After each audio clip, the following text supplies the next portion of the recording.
이 시간은 지난 시간에 이어서 번제단에 대해서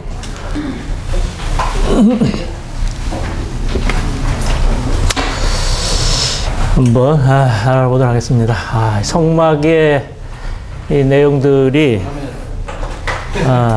전하기도 쉽지가 않고 듣기도 쉽지가 않은 것 같습니다.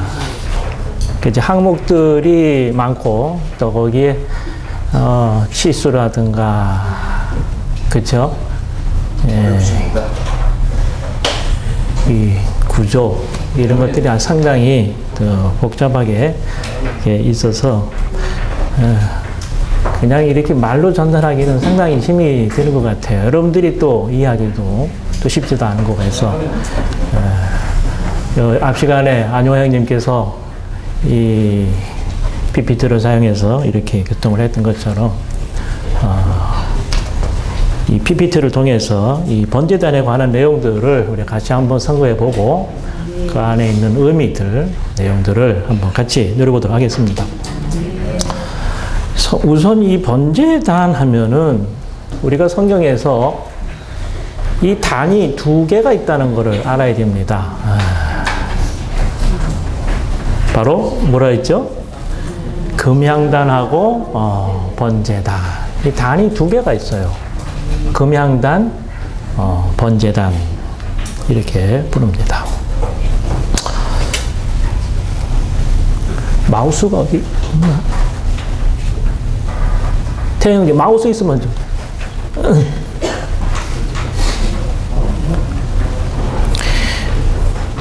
우리가 보면은 이 성막의 그림인데요. 저 성소 안에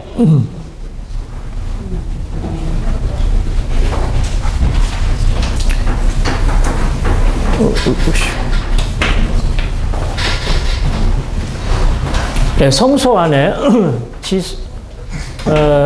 금향단이 있죠. 예, 금향단. 이 금향단이기 때문에 이것도 단입니다. 그리고 이 바깥 마당 오면은 뭐가 있죠? 예, 번제단이 있어요. 그래서 성소 안에 지성소가 아니고 여기 보면 여기 이 성소죠.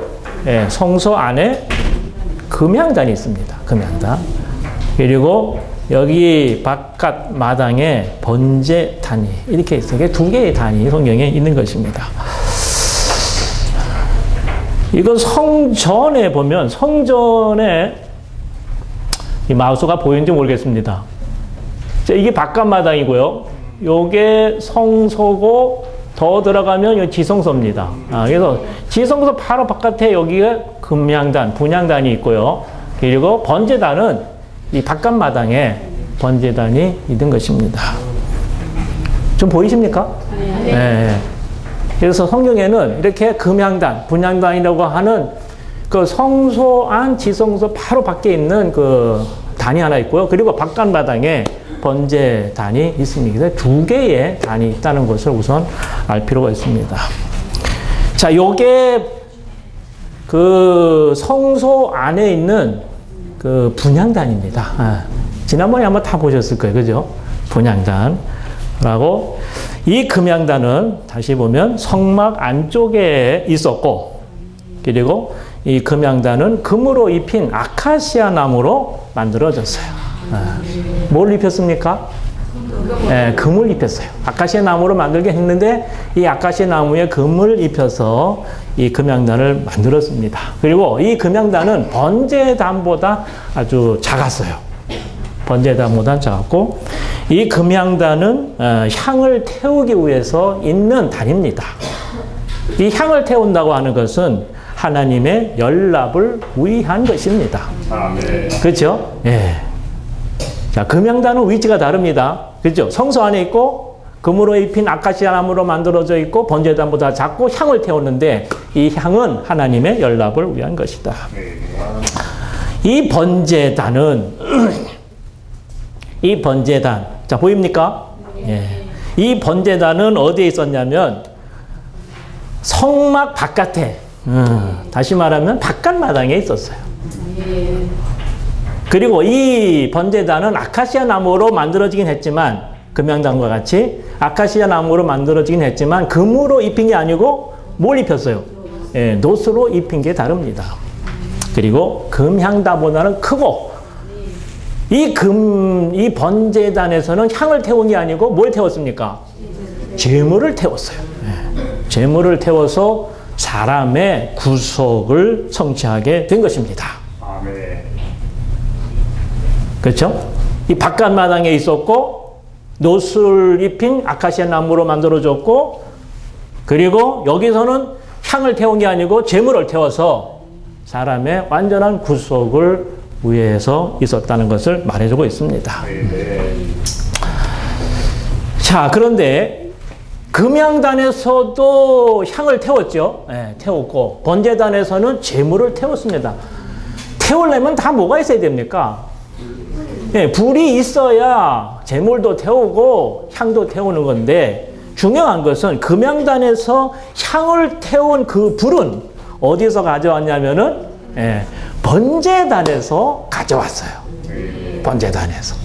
번제단에서 재물을 태울 때에 태웠던 그 불을 성소 안에 그리고 금양단까지 가지고 와서 그 불을 가지고 향을 태웠다는 것입니다. 불은 두 가지 종류가 아니고 몇 가지입니까? 한 가지 불이에요. 번제단에서 태웠던 그 불이 성소 안에 들어와서 금양단에서 그 불을 썼고 그 불을 통해서 향을 태웠다는 것을 우리는 보게 됩니다.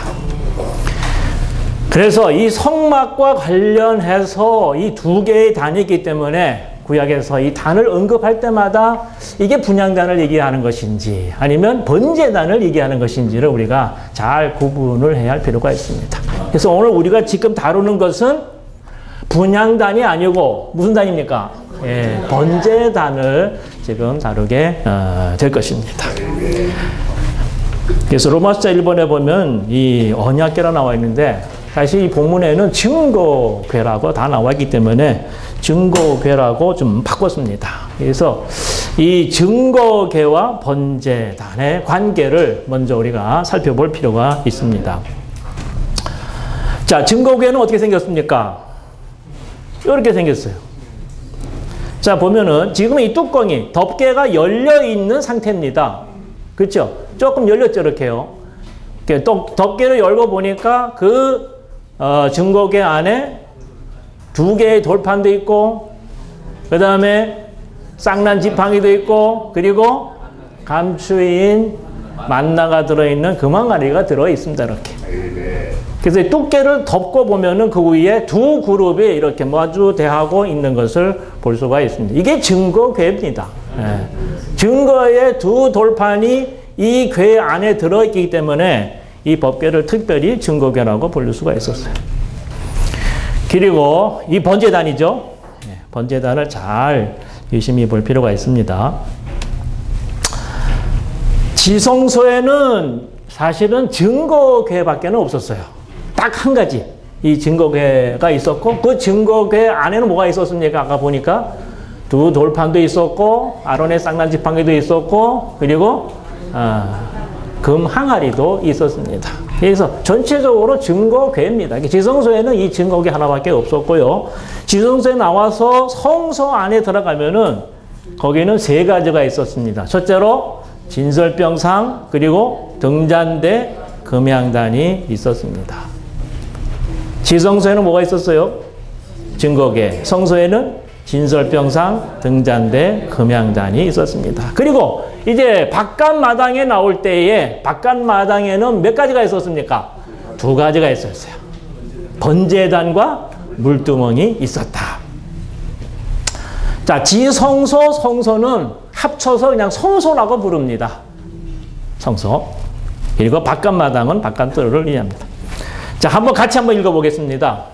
신약의 해석에 따르면 바깥마당은 땅을 의미하고 성막은 하늘을 의미한다. 그 다음에 바깥마당에 있는 것은 땅에 있는 것이나 성막 안에 있는 것은 하늘에 있는 것이다. 자, 아주 중요한 말씀이죠. 바깥마당은 뭘 의미해요? 땅을 의미하고 그리고 성소와 지성소가 있는 이 성막은 뭘 의미합니까? 하늘을 의미합니다. 그래서 바깥마당에 있으면 땅에 있는 것이고 성막 안에 있으면 어디에 있는 겁니까? 하늘에 있는 것입니다. 여러분들은 지금 어디에 있습니까? 예? 자, 땅에 있습니까? 하늘에 있습니까? 바깥마당에 있다면 땅에 있는 것이고, 그리고 성막 안에 있다면 하늘에 있는 것입니다.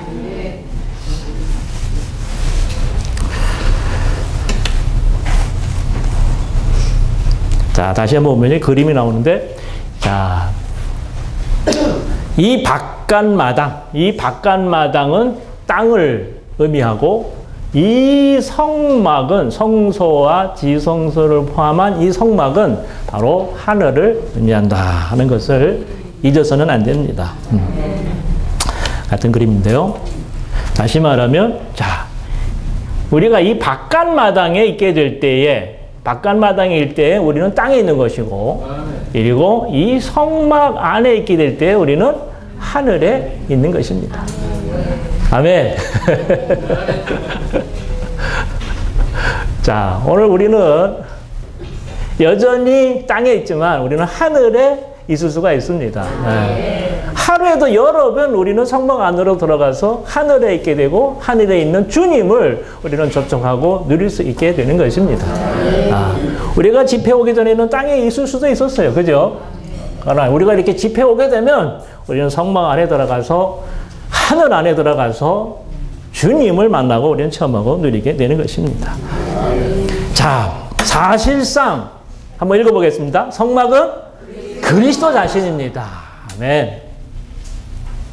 말씀이 육신이 되어 뭐라 했어요? 장막을 치심해 그랬습니다. 사실 주님은 육체가 되셨을 때에 성막으로서 이 땅에 오신 것입니다. 사람들을 성막 안으로 이끌기 위해서 그렇게 오셨습니다. 그래서 사실상 성막은 그리스도 자신입니다. 그래서 오늘 우리가 그리스도 안에 있다면 어디 있는 겁니까? 성막 안에 있고 우리는 하늘에 있는 것입니다. 그렇지만 그리스도 밖에 있다면 어디에 있어요? 우리는 땅에 있는 것입니다. 할렐루야. 오늘 이 시간에도 우리가 그리스도 안에 있으면 어디 있는 겁니까? 하늘에 있는 것이고, 그리스도 밖에 있다면 어디에 있어요? 땅에 있는 것입니다. 오늘 하루에도 참 왔다 갔다 하죠. 땅에 있다가 하늘에 있다가 땅에 있다가 그러지 않습니까? 우리가 생각을 영에다 둘 때에, 우리가 영으로 돌이킬 때에 우리는 그리스도 안에 있게 되고, 그리스도 안에 있게 될 때 우리는 하늘에 있는 존재들이 되는 것입니다. 아멘. 어떤 사람들이 얘기하는 것처럼, 야, 하늘에 죽어봐야 알지. 어떻게 하늘에 있는 걸 알 수 있느냐? 어떻게 하늘에 갈 수 있느냐? 그렇게 말하는 사람들 많이 있지 않습니까? 그렇지만 하늘은 죽어서 가는 곳이 아니고 지금 살아서도 수시로 때때로 우리는 이 성막 안에, 하늘 안에 있어서 우리는 그리스도를 누릴 수 있게 되는 것입니다. 한번 같이 읽어보겠습니다. 이 원칙을 근거로 해서 우리가 날마다 여러 번 하늘에 갈 수 있다고 말할 수 있다. 아멘. 자, 중요한 것은 우리가 이제 성막과 바깥마당의 그림을 우리가 살펴본다면 이 증거궤와 번제단이 두 끝에 있다는 걸 보게 됩니다. 하나님의 끝은 증거궤이고 사람의 끝은 뭐예요? 번제단입니다. 자, 그림을 다시 보겠습니다. 자, 이게 성막이죠? 그죠? 여기는 뭡니까? 바깥마당입니다. 우리가 바깥마당에 있으면 땅에 있는 것이고, 우리가 성막 안에 있으면 어디에 있는 거라 했어요? 하늘에 있는 것입니다. 하늘에, 하나님 안에 있는 것입니다. 그런데 이 증거궤는 이 하늘에 어디에 있어요? 끝에 있습니다. 맞죠? 그리고 이 번제단은 땅에 어디에 있어요? 끝에 있습니다. 맞습니까? 그래서 우리가 증거궤는 하늘의 끝에 있는 것이고 번제단은 땅의 끝에 있게 된다는 것을 우리는 보게 됩니다. 그런데 우리가 출애굽기에 대한 이 성막의 기록을 보면은 이 성막의 기록은 어디서부터 시작이 되냐 하면은 어디서부터 시작이 됩니까? 하늘의 끝, 하나님의 끝에서부터 기록이 시작이 됩니다. 그것은 바로 증거궤로부터 시작하기 때문에 그렇습니다. 그렇죠? 처음에 증거궤를 다루었죠? 생각 안 납니까? 증거궤부터 다루기 시작했어요. 이게 하나님은 이 성막에 관한 기록을 처음 쓸 때에 증거궤부터 말씀하셨고, 그래서 모세는 이 증거궤 기록부터 기록하기 시작한 것입니다. 이 증거궤가 하늘의 끝이고 하나님의 끝입니다. 다시 말하면 이것은 하나님으로부터 시작이 되어서 사람에게로 진행해 간다는 것을 가르쳐주고 있습니다. 그렇지만 사람이 성막 안에 들어오게 되면 제일 먼저 시작하는 것이 바로 이 제단입니다. 제단. 그래서 사람은 성막 안에 들어올 때에 이 사람의 끝에서 번제단에서부터 시작이 되는 것입니다. 맞습니까? 어떤 사람이 성막에 들어올 때마다 제일 먼저 접하는 것은 바로 번제단입니다. 그렇지만 중요한 것은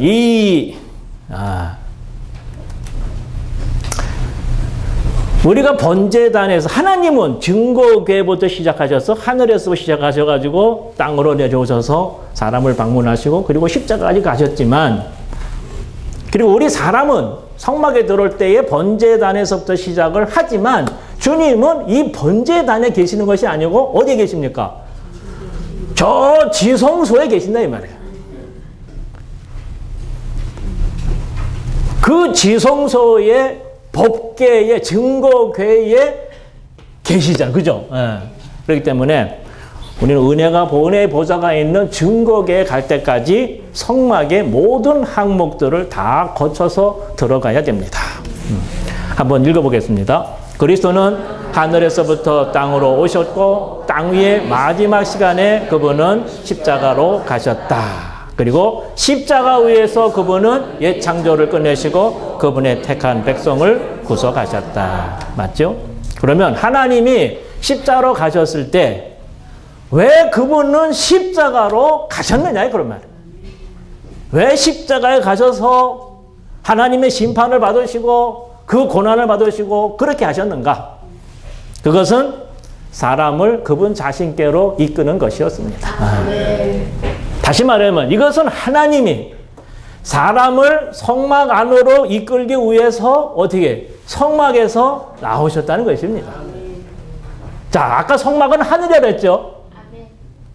하나님은 성막인 하늘에서 나오셔서 바깥마당인 땅을 방문하셨고 33년 반 동안의 인생을 사셨고 마지막에 그분은 십자가로 가셔서 거기서 죽으시고 거기서 만유를 포함한 구속을 성취하신 것입니다. 그럼 주님께서 왜 십자가에서 이러한 죽음을 죽으셨느냐? 그것은 바로 사람이 땅에서부터 하늘로 다시 말하면 번제단에서 시작해서 성소로 지성소로 이끌어서 그분 자신이 있는 곳으로 사람을 이끌어서 그분 자신과 사람이 하나가 되기 위한 것이었습니다. 아멘. 놀랍죠? 그러나 대부분의 믿는 이들은 여전히 십자가주의를 서성거리고 있다. 성막 안으로 이끌려온 사람은 거의 없다고 말하고 있습니다. 계속 십자가의 그 주위에만 머물러서 거기서만 서성거리고 있는 사람들이 대부분이라는 것입니다. 자, 우리는 번제단만 있어야 돼. 이 십자가인 번제단에만 있어야 될 것이 아니고 어디로 전진해야 돼요?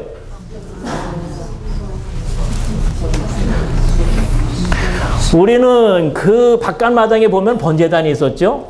그리고 번제단을 지나서 어디로 가야 됩니까? 물두멍으로 들어가야 돼요. 그 물두멍을 지나서 성소 안으로 들어가서 진설병의 상을 먹어야 되고, 그리고 금등대를 거쳐서, 그리고 분향단을 거쳐서 어디로 갑니까? 결국은 지성소 안에 있는 증거궤, 여기 이 법궤까지 우리가 도달할 필요가 있다는 것입니다. 다시 보죠. 자, 번제단입니다. 그죠? 여기서부터 시작이 되지만 주님은 여기 계시지 않고 어디에 계세요? 이 지성소에 계십니다. 그렇기 때문에 우리는 번제단을 지나서 물도멍을 지나서 성소 안으로 들어가서 진설병상의 떡을 먹고 등대의 빛을 받아서 금양단에서 기도하고 결국은 지성소 안에 들어가서 그분 자신을 만나고 그분과 교통하고 그분 자신을 누리고 그분과 하나가 되는 것입니다. 아멘. 이 증거계 위에는 히브리서 4장 16절에서 말한 대로 뭐가 있습니까? 은혜의 보좌가 있습니다. 한번 크게 읽어보겠습니다. 그러므로 우리가 긍휼을 받고 은혜를 입어서 때에 맞춰 도움을 얻기 위하여 은혜의 보좌 앞에 담대히 나아갑시다. 네, 다시 한번 선포해 보겠습니다. 그러므로 우리가 긍휼을 받고 은혜를 입어서 때에 맞춰 도움을 얻기 위하여 은혜의 보좌 앞에 담대히 나아갑시다. 아멘. 우리는 번제단에만 머물러서는 안 됩니다.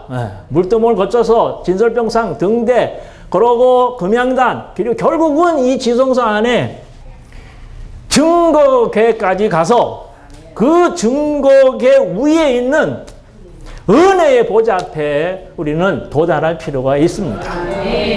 아멘. 어떤 사람들은 내 구원받아서 십자가로 말미암아 우리가 자 용서를 받고 의롭게 되고 그래서 구원받았다고 하는 사실만을 강조하고 또 거기 그러한 사실만을 주장하고 또 그러한 그 체험만을 주장하고 거기에 머물러 있는 사람들이 너무나 많습니다. 너무나 전진을 하질 않아요. 물론 그리스도의 구속으로 말미암아 우리가 구원받은 것이 놀랍고 또 놀랍지만 그러나 주님의 경륜은 거기에서 멈추는 것이 아닙니다. 사실은 앞으로 더 나가야 할 그러한 단계가 상당히 많이 남아있는데 이 1층에서 머물러 있다면 너무나 가련한 상태인 것입니다. 자, 여기에 증거궤인데 이 뚜껑 있죠? 뚜껑 보입니까? 요 뚜껑이 속죄소고 요 뚜껑이 은혜의 보좌입니다. 우리가 여기까지 이를 때에 주님은 우리와 만나시고 우리에게 말씀하시고 그분과 우리가 교통하고 그래서 그분을 누리고 그분과 하나 되는 장소가 바로 여기입니다. 그래서 우리의 목표는 바로 저기까지 이르는 것입니다. 아멘. 이 증거궤는 말이죠. 여러 가지로 그림이 여러 개가 있어요. 이렇게도 나와 있는 것도 있고요. 또 이렇게 불리는 것도 있고. 그렇습니다. 그래서 증거궤는 본 적이 없기 때문에 아마 회복에서는 이 그림을 지금 이렇게 올려놔 있습니다. 자, 여기 두 그룹이죠. 그렇죠? 두 그룹이 마주대하고 있는 모습입니다. 여기 두 그룹을 이렇게 표시했고요. 요건 이렇게 표시했습니다. 근데 중요한 것은 이 번제단이 말이죠. 이 상당히 큰 제단입니다. 우리가 그 출애굽기 27장 1절에 보면 너는 아카시아 나무로 제단을 만들 때 길이를 5규빗, 너비를 5규빗으로 하여 제단이 네모 반듯하게 하고 높이는 3규빗이 되게 하여라 그랬어요. 그래서 이 제단이 말이죠. 5규빗, 5규빗. 길이가 5규빗, 넓이가 5규빗. 그리고 높이가 몇 규빗이에요? 아주 3규빗이나 되는 큰 제단입니다. 그래서 그렇기 때문에 다시 보죠. 자, 이 너비가 몇 규빗? 5규빗. 그리고 이 높이가 3규빗이나 됩니다. 5규빗, 5규빗, 3규빗. 553입니다. 553. 그래, 어떤 기구보다도 가장 크기 때문에 모든 걸 다 담을 수가 있어. 이 번제단 안에는 증거궤도 들어갑니다. 이 번제단 안에는 진설병상도 들어가요. 다 들어갑니다. 그래서 이 번제단이 성막의 모든 항목들을 담을 수 있다는 사실은 그리스도의 십자가의 모든 영적 체험들이 담겨져 있다는 것을 가리킵니다. 마지막 한번 선포해 보겠습니다. 이것은 십자가의 체험이 모든 영적 체험의 근본임을 뜻한다.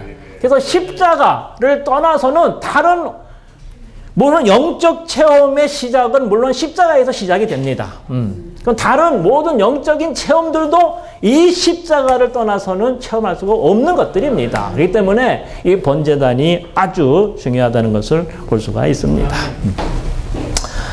자, 그래서 우리가 이제 번제단을 이렇게 살펴봤는데요. 그 번제단은 어떠한 의미가 있는 것인가? 자, 번제단은 첫째로 그리스도의 십자가를 예표하는 것입니다. 히브리서 13장 10절에 이런 말씀이 있어요. 우리에게는 한 제단이 있습니다. 성막에서 섬기고 있는 그 사람들은 이 제단 위에 있는 제물을 먹을 권리가 없습니다라고 말하고 있습니다. 여기에 한 제단이 있다고 말하는데 히브리서 13장 10절에 있는 이 제단은 바로 그리스도의 십자가를 예표하고 있습니다. 그래서 번제단 하면 우리가 먼저 생각해야 될 것은 바로 그리스도의 십자가다. 번제단은 십자가를 의미한다 하는 것을 우리는 알 필요가 있습니다. 그리고 이 제단은 주님의 상을 뜻합니다. 그렇죠? 자, 우리가 주일마다 주님의 상 앞에 나와서 주님의 상을 우리가 누리지 않습니까? 예. 우리는 상에서 피가 뿌려진 것을 볼 수 있고 떡과 잔으로 나누어진 죽은 몸도 우리는 볼 수 있게 되는 것입니다. 그렇죠? 떡과 잔이 나누어졌다고 하는 것은 그분께서 죽으셨다는 것입니다. 그래서 떡이라고 하는 것은 주님이 우리를 위해서 버리신 몸을 상징하고 잔이라고 하는 것은 그분께서 우리를 위해 흘리신 그분의 피를 상징하는 것입니다. 그래서 우리가 이 상 앞에 나올 때에 우리는 상 앞에서 주님의 죽음, 그 십자가를 오늘 우리는 볼 수가 있다고 하는 것입니다. 근데 중요한 것은 이 상에서 우리는 그분의 몸을 먹을 수 있고 또 그분의 잔을 우리는 어떻게 해요? 마실 수가 있다고 하는 것입니다. 한면으로 십자가는 하나님의 심판을 의미하지만 또 한면으로 십자가는 우리가 누릴 수 있는 상을 의미한다는 것입니다.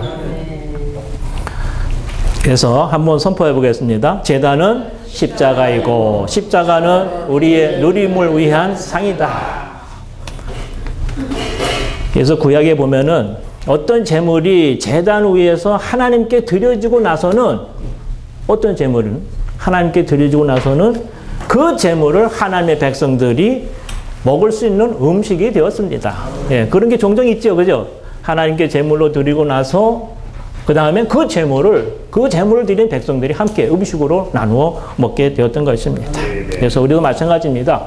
우리가 주님의 상에 올 때마다 그리스도는 하나님께 그분 자신을 드리는 이러한 상이 바로 제단이 된다는 걸 깨달을 필요가 있고 주님께서 십자가에서 그분 자신을 제물로서 하나님께 드렸기 때문에 그 드린 그리스도를 우리는 또다시 분배받아서 그분을 누릴 수 있다는 사상을 우리는 볼 수가 있습니다. 아멘. 그래서 번제단 하면은 먼저 그리스도의 십자가를 예표하는 것입니다.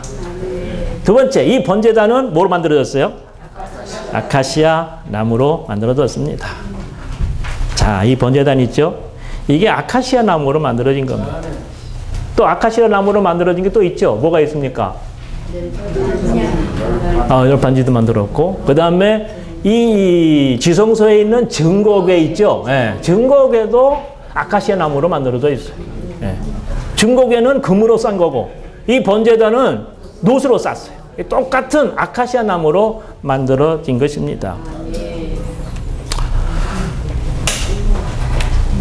이 아카시아 나무는 우리의 대속자로서 십자가에서 하나님께 심판받으신 누구를 상징합니까? 사람이신 예수님을 상징하는 겁니다. 그분이 사람이 되시지 않았다면 그분은 십자가에서 하나님께 심판을 받을 수가 없었습니다. 아멘. 그래서 아카시아 나무는 바로 하나님께 심판을 받기 위해 사람이 되신 예수님을 상징한다. 아멘. 그리고 또 아까도 말씀드렸지만 아카시아 나무는 이 증거궤와 제단의 본질과 실질이었습니다. 자, 번제단도 아카시아 나무로 만들어졌고, 그리고 증거궤도 아카시아 나무로 만들어졌어요. 이게 아주 기묘한 겁니다. 그러니까 증거궤와 번제단의 본질과 실질이 똑같아요. 이것은 오직 뭡니까? 궤의 표준에 이른 인성, 곧 예수님의 인성만이 우리를 구원할 수 있는 대성물이 될 수 있다는 것을 의미합니다.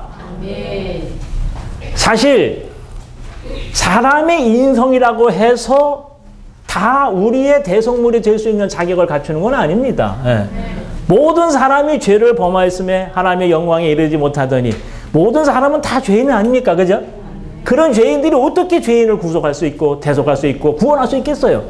없습니다.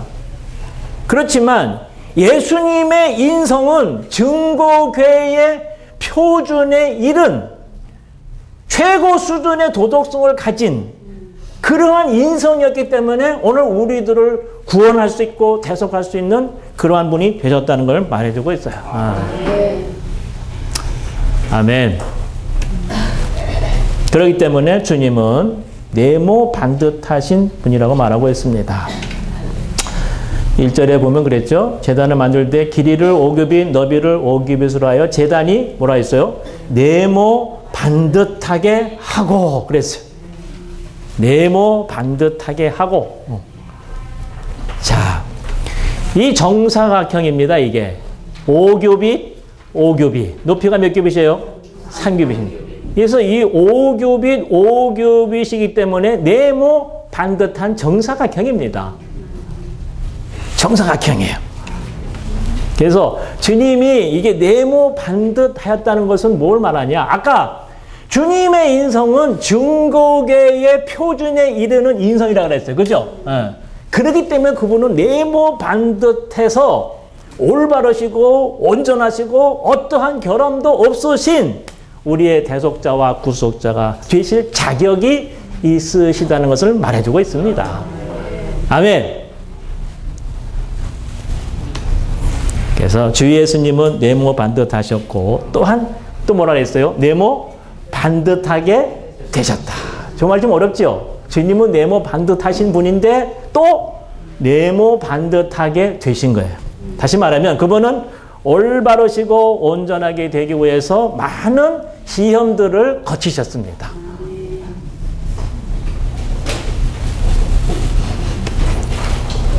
아멘. 한번 읽어보겠습니다. 그분은 우리의 대속물이 되기 위하여 장비되셨고 우리의 구속주가 되기 위한 자격을 갖추셨다. 그분은 하나님의 의와 거룩과 영광의 요구들을 이룰 수 있는 자격을 갖추셨다. 그랬어요. 아까 그 증거궤의 표준에 이른 인성을 가지신 그분은 올바르시고 완전하시고 흠도 점도 없으신 그러한 분으로서 그분은 일생 동안 시험과 그런 고난을 겪으시면서 그러한 분이라는 것이 입증이 되었습니다. 그래서 네모 반듯하게 되셨기 때문에 그분은 하나님의 의와 거룩과 영광의 모든 높은 요구들을 다 충족시킬 수 있으시면서 오늘 우리의 구속자와 대속자가 될 수 있는 자격을 갖추시게 된 것입니다. 아멘. 그래서 한번 읽어보겠습니다. 그분이 시험당하시어 이런 자격을 갖춘 분이 되셨음을 인해서 주님께 감사하고 찬양드린다. 사람이시고 하나님이신 그리스도는 올바르시고 온전하게 되어 시련을 받으셨고 네모 반듯하게 되셨다. 히브리서 2장 10절에 5번 각주를 아마 참조하시면 아주 좋을 것 같습니다. 자, 그런데 주님은 인성을 입으셨고 그래서 아카시아 나무로 예표가 되었죠. 그리고 이 인성은 법계의 표준에 이르는 그런 인성으로서 네모 반듯하고 올바르고 완전하시고 흠도 점도 없는 분으로서 하나님의 의와 거룩과 영광의 높은 요구들을 다 충족시킬 수 있는 그러한 분으로서 우리의 대속자가 될 수 있는 자격을 갖추셔서 십자가에서 돌아가신 것입니다. 아멘. 자, 번제단은 몇 규빗이라 했죠? 높이가? 3규빗. 그래서 길이가 5규빗, 너비가 5규빗, 높이가 3규빗입니다. 이 3은 여기에서 3일 하나님을 상징합니다.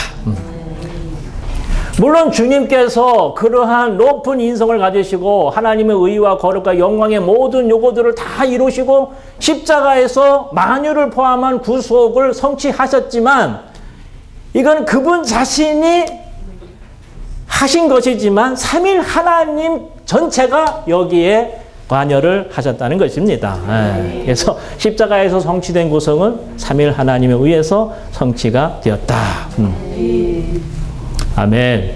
그래서 우리가 누가복음 15장에 그 세 가지 비유가 있지 않습니까? 거기에 보면은 그 3일 하나님이 사람의 구속과 관련되어 있다는 것을 잘 보여주고 있는데 목자인 아들은 뭐 합니까? 잃어버린 양들을 찾아서 어깨에 메고 옵니다. 그리고 등을 비추고 찾는 여인이 있죠. 이 여인은 잃어버린 은전을 동전을 찾고요. 그리고 아버지는 돌아온 탕자를 받아들이고 가장 좋은 옷도 입히고 살찐 송아지를 먹입니다. 그래서 여기에 보면 아들이 있고 그 형도 있고 아버지가 있습니다. 그렇죠? 그래서 이 하나님의 구속에 3일 하나님이 다 참여하셨고 거기에 관계하셨다는 것을 볼 수가 있습니다. 아멘. 그런데 이 번제단에 보면은 네 귀퉁이에 뭐가 있습니까? 이 뿔이 있습니다. 뿔이 보입니까? 뿔이 있습니다. 이 뿔들의 의미는 뭐냐? 제단 네 귀퉁이에 있는 뿔은 땅의 사방에 미치는 그리스도의 구속의 능력과 힘을 상징합니다. 자, 그리스도의 구속의 능력과 힘을 상징합니다. 자, 그리스도의 구속에는 능력이 있어요, 없어요? 있습니다. 그리고 힘도 있어요. 초능이 있어서 이 그리스도의 구속의 역사가 땅의 네 모퉁이에 땅의 구석구석까지 이러한 그리스도의 구속이 전파되었고 전해지게 되었다는 것을 말하고 있습니다. 지금도 곳곳에 그리스도의 십자가의 말씀이 이러한 완전한 구속이 지금도 전달되고 있고 전파되고 있고 많은 사람들이 이것을 믿고 회개하고 주님께로 돌아오는 역사가 나타나고 있습니다. 지금 이스라엘 땅에도 지금 복음이 들어가서 거기서도 교회가 생기고 복음이 전파되고 있는 상황이죠. 아멘. 지금 북한을 위해서 기도하는 그러한 무리들이 너무나 많습니다. 너무나 많아요. 사실 우리는 잘 기도하지 않는 것 같아요. 다른 분들이 더 기도를 많이 해요. 다른 분들이. 저도 도문에 가가지고 깜짝 놀랐습니다. 연변교회가 그걸 놓고 계속 기도한다는 거예요. 북한이 열리도록. 매일같이 기도한대요. 매일같이. 정해놓고 시간을. 결국은 거기에도 복음의 문이 열리게 되고 거기에도 그리스도의 완전한 구속이 전파될까 안 될까요? 됩니다. 이 그리스도의 구속에는 뿔들로 상징된 네 뿔이기 때문에 땅의 네 모퉁이에 이르는 그리스도의 구속의 능력과 힘을 상징하는 겁니다. 이것은 끝까지 전파되게 될 것입니다. 아멘. 그리고 이 제단은 놋으로 입혀졌습니다. 자, 놋이죠. 증거계에는 무엇으로 입혔다 했습니까? 금이에요. 번제단은 놋으로 입혔어요. 도금을 했다 그 말입니다. 이 놋이 중요한데 놋은 하나님께 심판을 받은 250명의 반역한 사람들이 가져왔던 그 향로들에서 나온 것입니다. 따라서 제단의 놋은 반역에 대한 하나님의 심판을 상기시키는 것입니다. 그래서 놋이라고 하면은 바로 이 하나님의 심판. 그래서 놋은 여기에서 이 지금 출애굽기 27장에서 우리의 대속자이신 그리스도에 대한 하나님의 뭐죠? 의로운 심판을 상징한다. 놋이 하면 반드시 뭐가 생각나야 돼요? 의로운 심판을 상징한다.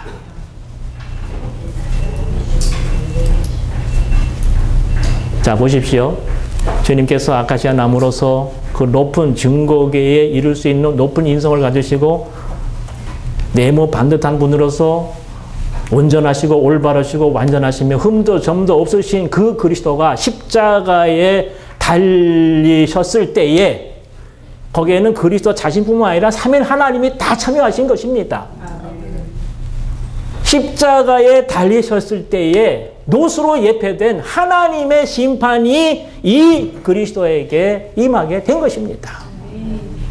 그분이 심판을 받지 않으셨다면 오늘 우리는 여기에 올 수가 없었습니다. 아멘. 이사야 53장 5절에 이런 말씀이 있어요. 한번 읽어보겠습니다. 그가 찔림은 우리의 허물을 인함이요 그가 상함은 우리의 죄악을 인함이라. 그가 징계를 받음으로 우리가 평화를 누리고 그가 채찍에 맞음으로 우리가 나음을 입었도다. 그래서 그가 찔림은, 그가 상함은, 그가 징계를 받은 것, 그가 채찍에 맞은 것은 우리의 허물을 인함이고 죄악을 인함이고 우리가 평화를 누리고 나음을 입게 하기 위해서 주님이 십자가에서 이런 하나님의 의로운 심판을 받았다는 것을 말하고 있습니다. 우리가 이 평소에는 이런 말씀을 잘 다루지 않는데 이 번제단이 와서 이런 말을 다룰 때 참 주님이 이러한 심판을 당하셔서 주님이 이러한 그리스도의 완전한 구속을 이루셔서 오늘 우리가 이 구속에 참여할 수 있도록 하셨구나. 아멘. 하는 것을 더욱 깨닫게 되는 것 같아요. 그래서 이 번제단의 의미는 우리가 이해할 수 있기를 원합니다. 근데 중요한 것은 이 번제단 안에 보면 말이죠. 노수로 만든 뭐가 있냐면은 뭐죠? 격자 그물망이 있어요. 다시 한번 선포해 보겠습니다. 노수로 만든 격자 그물망. 이게 중요한데요. 자, 보십시오. 지금 이게 번제단 아닙니까? 그죠? 예. 이 번제단 안에는 노수로 만든 격자 그물망이 있다는 것입니다. 한번 이걸 떼어봤어, 이렇게. 그럼 그 안에 뭐가 있냐면은 바로 이겁니다. 노수로 만든 격자 모양으로 된 그물망이 있어요, 이렇게. 이거 처음 봤죠? 그렇죠?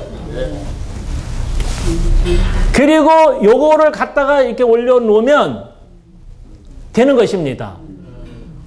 그러면 그 격자 그물망 위에다가 나무들을 벌려놓고 나무 위에다 재물들을 벌려놓고 태우는 겁니다. 이렇게.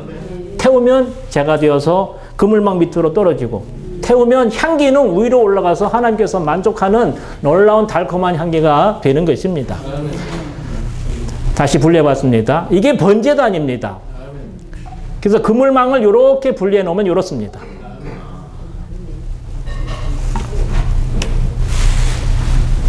이건 다시 결합을 해놓은 건데 이 안에서 불이 타는 것입니다. 이게 번제단입니다.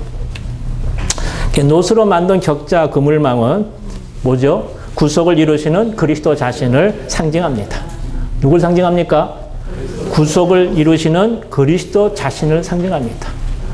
문제는 아까 의미를 봤지만 실제 중요한 것은 이 번제단 안에 있는 노수로 만든 격자 그물망이 이 구속의 내용입니다. 그래서 우리는 내용을 잘 이해할 필요가 있습니다. 그래서 이 그물망은 구속을 이루시는 그리스도 자신을 상징하고요. 그것은 말이죠. 이 성경에 보면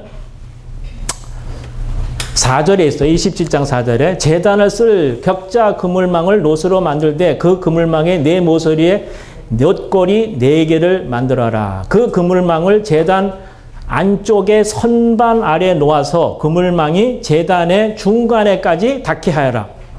그 그물망이 제단의 어디까지요? 요 중간까지 닿게 하여라. 아까 그림을 다시 보면은 요게 지금 번제단이지 않습니까? 거기에서 그물망을 떼어내면 이렇게 되는데요. 이거를 다시 위에다 씌우면 이 그물망이 이 번제단의 높이의 절반, 그 절반에 이렇게 걸친다 그 말입니다. 그 중간에 이 그물망에 걸치는 거예요. 그러니까 중간 위에 나무를 벌어놓고 재물을 놓고 할 때 불을 태우는 것이고 태울 때 재는 그 밑으로 떨어지고 향기는 하나님께 위로 올라가는 것입니다. 이해됩니까? 예. 요 그물망이 요 안에 중간에 설치되어 있어요. 중간에.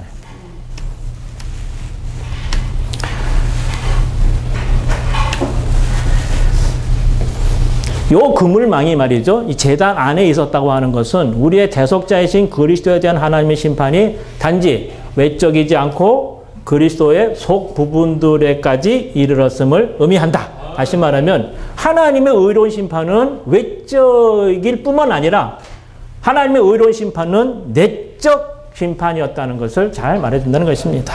이것이 시편 22편 14절에 나와 있는데 한번 선포해 보겠습니다. 나는 물같이 쏟아졌으며 내 모든 뼈는 이그러졌으며 내 마음은 천밀 같아서 내 속에서 녹았으며 내 마음은 뭐 같아서요?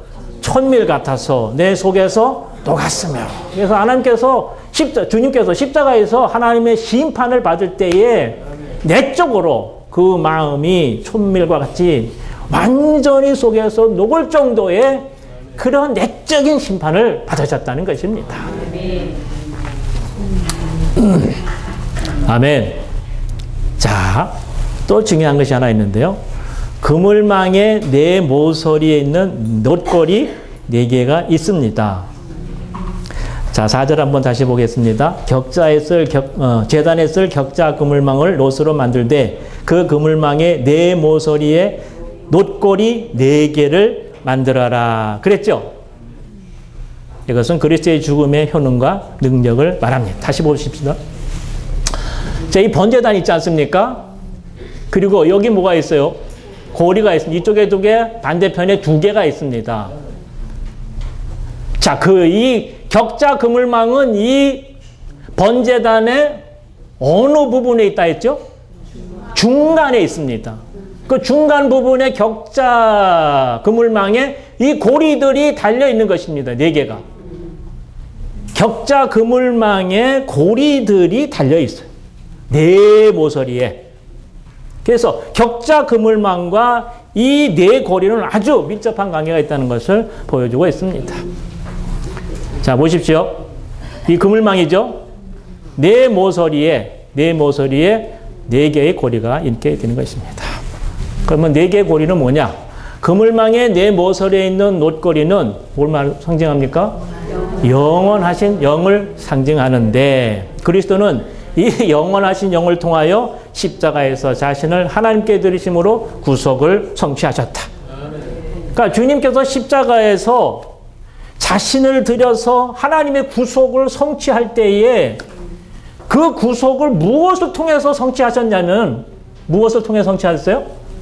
네, 영원하신 영을 통하여 흠이 없는 자신을 하나님께 드린 그리스도.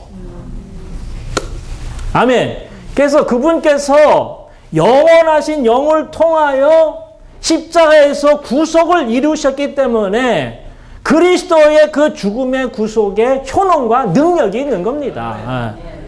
아멘. 그래서 마지막 영원하신 영은 그리스도의 구속의 능력과 힘과 효능이시다. 그랬어요. 그리고 이 고리들이 있는데 이 고리들에는 2가지 기능이 있습니다. 첫째, 뭐죠? 나무와 희생제물을 태우는 그물망의 무게를 뭐 하는 거예요? 받쳐주는 겁니다. 그리고 제단을 옮길 수 있도록 채들을 꿰는 고리입니다. 자, 2가지 기능입니다. 하나는 받쳐주는 것이고 뭘 받쳐줍니까? 그 격자 그물망을 지탱해주고 받쳐주는 겁니다.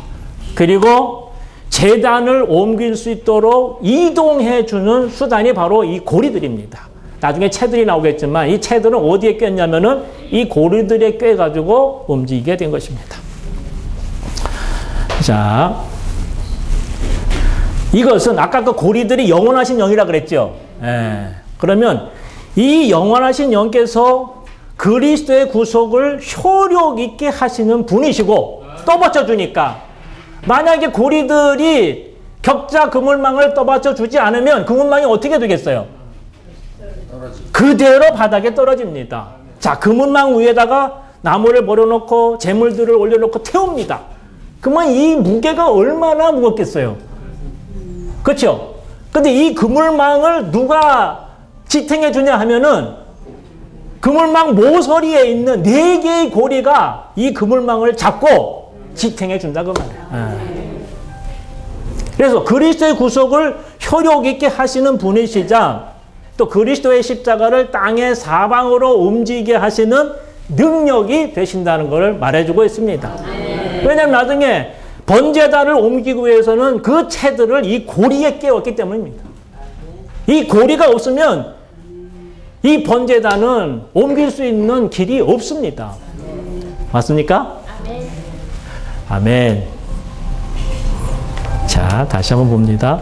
놋제단의 위치입니다. 놋 그물망의 위치. 아까도 말씀드렸지만, 제단 안쪽에 있죠, 그물망이. 예.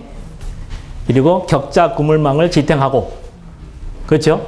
격자 그물망 위에서 계속 타오르는 불의 열기에서 제단의 벽 속에 있는 아카시아 나무를 보호했을 것이다. 그리고,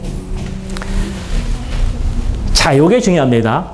격자 그물망 있잖아요, 아까. 격자 그물망이 번제단의 중간 높이에 좌우로 펼쳐져 있다고 그랬죠? 아멘. 자, 이 번제단은 높이가 몇 규빗입니까? 3규빗입니다.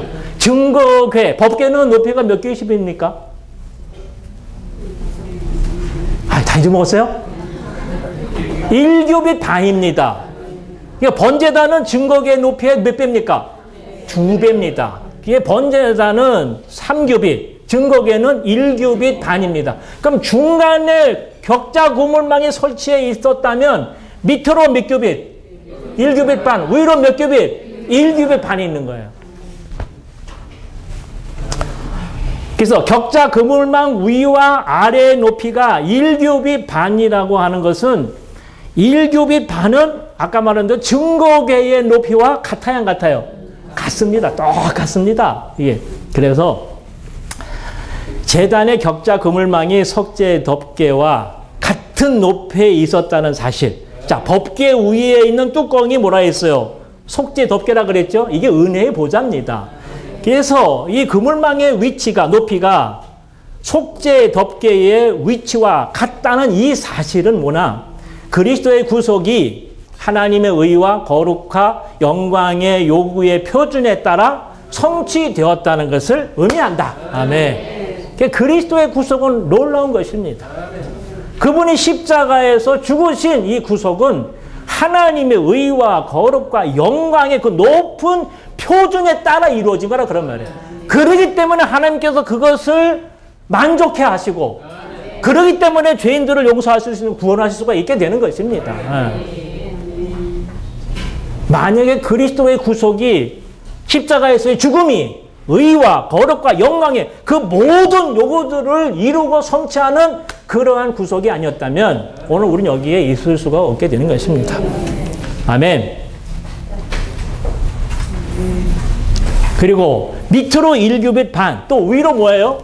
1규빗 반입니다.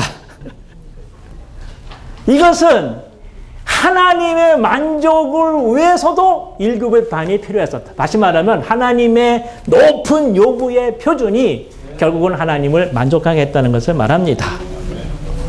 아, 놀랍죠? 아멘. 다시 한번 보겠습니다. 자, 채들까지 하고 있어요. 자, 채들 있죠? 예. 자, 아카시아 나무로 만들어서 놋을 입힌 채들입니다. 이 채들도 아카시아 나무로 만들었는데 거기다 놋을 입혀서 만들었습니다. 이것은 하나님의 심판 아래 있는 사람이신 그리스도를 상징하고 이 채들은 제단을 뭐 하기 위한 겁니까? 그렇잖아요. 그 고리에 끼워서 이제 이 번제단을 옮기기 위한 것입니다. 그런데 이 채들을 어디에 끼워서 운반했냐면은 바로 고리에 끼웠거든요. 이 고리에 끼웠다는 게 또 놀라운 겁니다. 아까 그물망은 양 모서리에 뭐가 있어요? 4개의 고리들이 있었죠. 예. 그리고 이 고리들에 채들을 끼운 겁니다. 구속하시는 그리스도의 움직임이 아까 고리는, 네 고리는 영원하신 영, 그 영을 상징한다 그랬죠. 예. 그래서 구속하시는 그리스도의 움직임, 운반은 성령의 능력에 의한 것이고 또 이 움직임이 증거인 믿는 이들의 동역 안에 있는 단체적인 몸인 교회와 함께 한다는 것을 의미한다. 채가 몇 개입니까? 채. 고리에 2개의 고리 한 채가 들어가 있잖아요. 또 반대편에도 이게 들어가 있습니다. 그 2개의 채가 있어요. 이건 간증입니다. 이 채를 매기 위해서는 몇 사람이 필요했을까요? 적어도 4사람이 필요합니다. 이상 선생님 그랬어요. 아마도 16명이 아마 사용됐을 것이다. 너무나 무거워서 나무도 올려놓잖아요, 거기다가. 그리고 재물도 태울 정도면 그 번제단의 무게는 상당하다는 것입니다. 그래서 최소 4명 아니면 16명까지도 동원되었을 것이다. 그렇게 말하고 있어요. 한 명이 옮길 수 있어요, 없어요?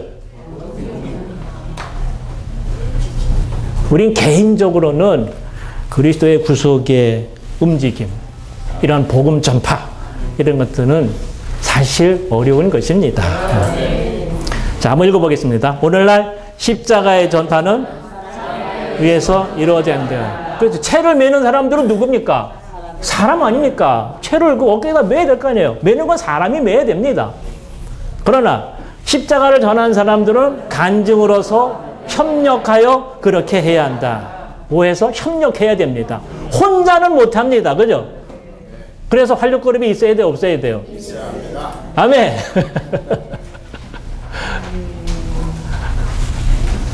또 간증으로서 협력하는 믿는 이들은 다시 말해서 그 영의 능력으로 그리스도의 구속을 땅의 내 모퉁이에 운반한다. 활력그룹 안에 있지만 활력그룹 안에 있는 사람들은 그 채를 어디에 깨웠냐면은 고리에 깨웠다 아닙니까? 그죠? 고리라는 것은 영원하신 영입니다. 함께 동력하는 우리 활력그룹들은 다시 주님께 돌이켜 그 영의 능력으로 우리는 복음을 전파하고 그리스도의 구속을 땅의 사방까지 전파하고 운반해야 한다는 것입니다. 아멘.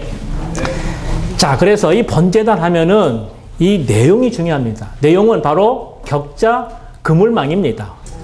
격자 그물망입니다. 그렇죠? 예. 이 그물망 위에다 나무를 벌려놓고 재물들을 올려놓고 그리고 거기다 불을 태우는 겁니다. 태우면 재는 어디로 떨어질까요? 밑으로 떨어지고 향기는 하나님 만족을 위해서 위로 올라가게 되는 것입니다.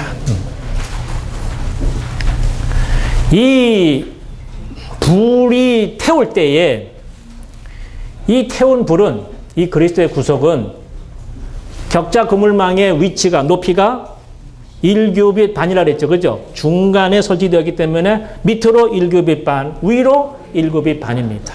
이 1규빗 반이라고 하는 것은 저기로 가면은 증거궤의 속죄소 높이와 똑같은 것입니다. 그분이 십자가에서 받으신 고난, 하나님의 의로운 불의 심판을 받은 것은 이 속죄소 높이와 같다는 거예요. 다시 말하면 하나님의 의와 거룩과 영광의 높은 요구의 표준을 다 이루는 완전한 그리스도의 구속의 성취라는 걸 말하고 있습니다. 그분의 구속은 부족한 게 없어요. 다시 십자가에 가셔서 돌아가실 필요가 없습니다. 한 번만의 고난으로 영단문으로 영원한 구속을 이루신 분이십니다.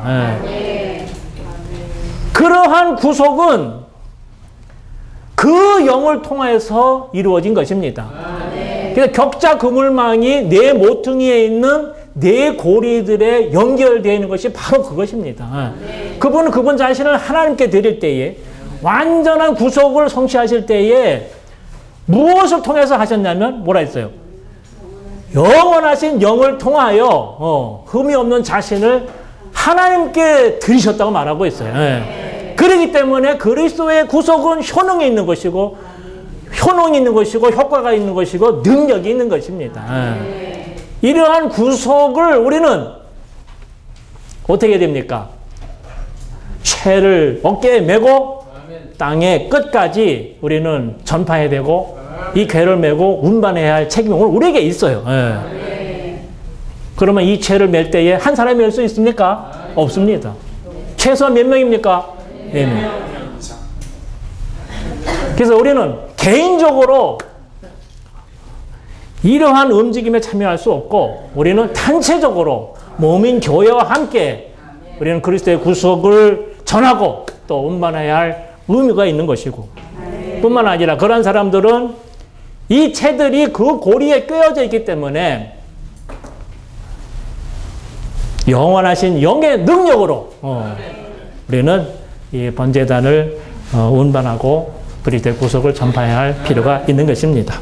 아멘. 다시 한번 선포하고 마치겠습니다. 오늘날 십자가의 전파는 사람에 의해서 이루어져야 한다. 그러나 십자가를 전하는 사람들은 간증으로서 협력하여 그렇게 해야 한다. 간증으로서 협력하는 민들은 그 영의 능력으로 그리스도의 구속을 하는 의무통뿐만 아니다.